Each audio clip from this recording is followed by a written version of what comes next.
Mr. Secretary-General, thank you very much for this opportunity. It's a Pleasure. It's truly a historic moment for me because I'm the first Azerbaijani journalist interview you and the Secretary-General of the United Nations. Besides, I'm a former refugee from Karabakh. UN holds deep meaning for me. That's why I'm very grateful again for this moment. It's a great pleasure also to meet you in that capacity. Internally displaced from Karabakh. Exactly. Because during my time as a Commissioner for Refugees, I visited Azerbaijan many times, and I was supporting the government in its policy to support the people internally displaced from Nagorno-Karabakh and the regions around. And I could witness how much the government of Azerbaijan has invested in order for people like you to be able to have a life fully integrated in society and benefit from all the aspects of the development of the country. So I keep a very, very good memory of my visits and of my work with the government of Azerbaijan. Thank you very much. Mr. Secretary-General, it will be your first official visit as a UNSC to Azerbaijan for COP. So Azerbaijan, for first time in the Caucasus, is hosting UN Climate Summit.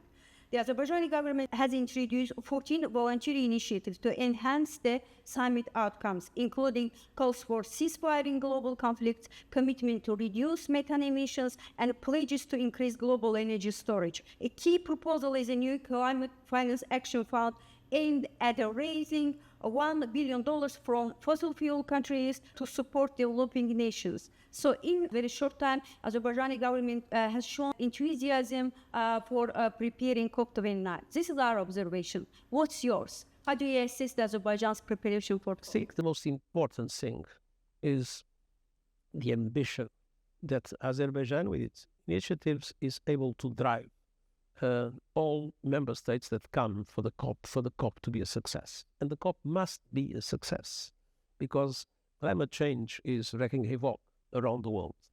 This year is very probably the hottest year. We had the hottest month, the hottest day. We are having droughts, we are having hurricanes, we are having floods that are devastating large parts of the world.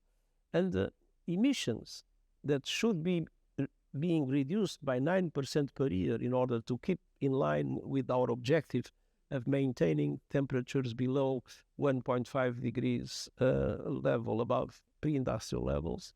The truth is that emissions are still growing and we are at risk of losing the 1.5 degrees. So we need ambition to change things, to reverse the course. And that is what is very important in Azerbaijan. And of course, let's not forget that Azerbaijan will be presenting its national determined contribution, its own action plan. And this will be a very important signal to the other countries to have a national determined contribution that is fully aligned with 1.5 degrees, that covers the whole economy, that covers all greenhouse gases, and that can be an example to tell other countries that you need to do the same. Mr. Secretary-General, Azerbaijan is among the most mine-polluted countries in the world. Since the end of conflict in 2020, more than 400 civilians and military personnel have been killed because of mine explosion. 2 of them were my colleagues, more than 3,000 maimed. Armenia has failed to provide complete and accurate information about landmine location. Although supporting national mine action efforts remains a top UN priority in Azerbaijan, but unfortunately, UN has not informed the international community about UNDP's demining efforts in Karabakh. We often see statements, condemnation about Ukraine and other places around the world, but we don't see any condemnation. The same. But you are seeing action. It's very important you are seeing action. UNDP has been actively engaged in supporting the Azerbaijani government. Already 350,000 people have benefited of a joint effort to demine. And more than that, there is a new agreement between the two countries to create in Azerbaijan I would say, reference center that can be an example for all over the world. So mines are, of course, something that should not exist. We have no doubt in saying that clearly.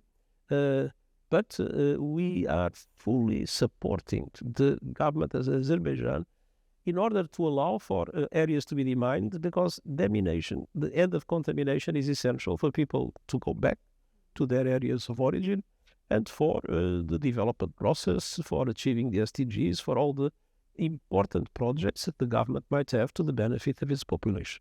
So, Mr. Secretary-General, after the liberation of Azerbaijan's historical land from 30 years of Armenian occupation, Azerbaijan is actively working to build peace with Armenia. So, even though Armenia often violates agreement, despite uncertainties over a finalized peace agreement, Azerbaijani government emphasized that COP29 will still be COP of peace. So, because of the progress made in regional diplomacy, I'm just wondering, how do you assess the peace building process between two countries? And are you planning to visit the Karabakh region of Azerbaijan when you go to Baku in order to observe the impact of Armenian legacy of war and rebuilding process in the area? Well, I'm not going to be in the COP to get involved in politics.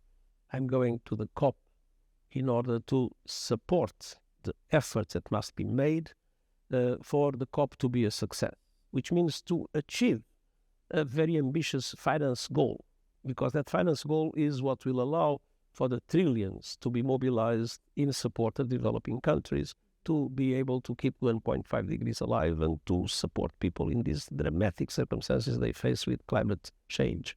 Second, do everything I can to support in the negotiation that will take place in order to have carbon markets, so-called Article 6, that are carbon markets that will be transparent, that will be effective and not just a pretext for greenwashing. Then to do everything to support the government of Azerbaijan in the negotiations in relation to all the other aspects of the COP. Of course, it's very important that COP is also something that not only addresses the problems of climate change, but the consequences of climate change. And one of the consequences of climate change is, unfortunately, to be a trigger of conflict. Peace is a very important thing that we need to preserve in a moment in which we have conflicts from Gaza to the Ukraine to Sudan and so many other places in the world. But So we need to make peace with each other and to make peace with nature. And this is the message I will be able to convey.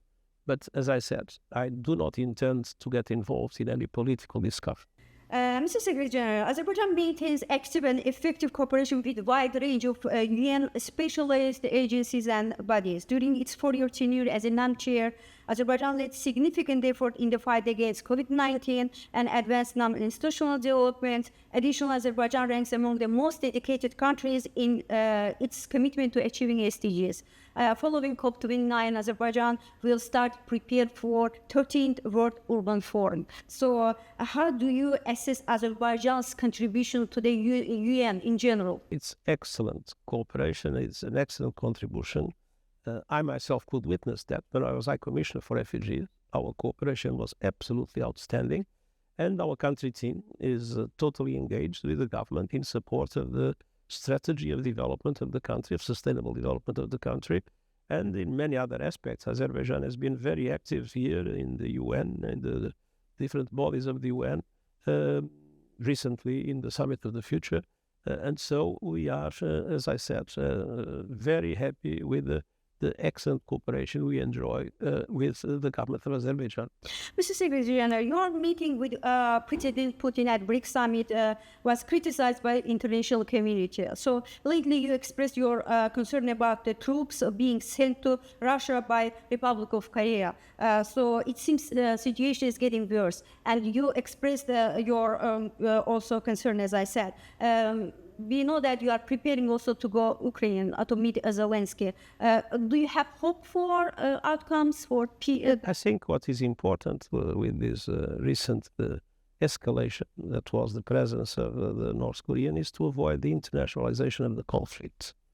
When we internationalize a conflict, when we make a conflict that is between two countries become more generalized, it's world peace that is in danger, and that was the reason of my intervention.